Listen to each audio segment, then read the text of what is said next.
Zee 24 तासनं उघड केलेल्या जमीन गैरव्यवहाराप्रकरणी आज अंजली दमानी यांचा मोठा गौप्यस्फोट। जमिनीवर 2018 पासून अजित पवारांच्या राष्ट्रवादीचा डोळा। माजी महापौर निलेश मगर यांचं नाव न घेत नवा आरोप। पुणे जमीन व्यवहाराशी संबंध नाही, निलेश मगर यांनी दमानी यांचे आरोप फेटाळले। 2018 मध्ये कुलमुखत्यार पत्र घेतलं पण तथ्य न दिसल्यानं विषय सोडला, मगर यांचा दावा।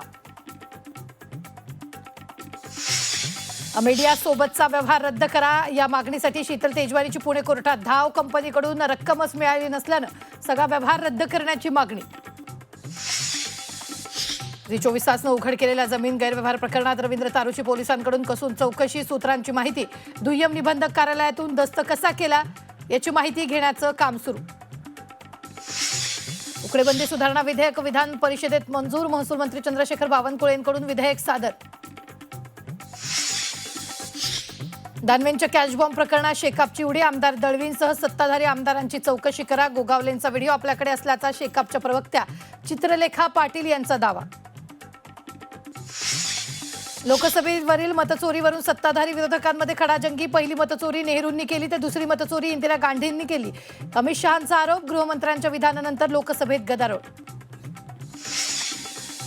मंत्री मंगलप्रभात लोढांनी आयोजित केलेल्या हुरडा पार्टीत राहुल नार्वेकरांनी गायलं गाणं। मुख्यमंत्री देवेंद्र फडणवीसांसह इतर मंत्र्यांकडून मनमुराद दाद।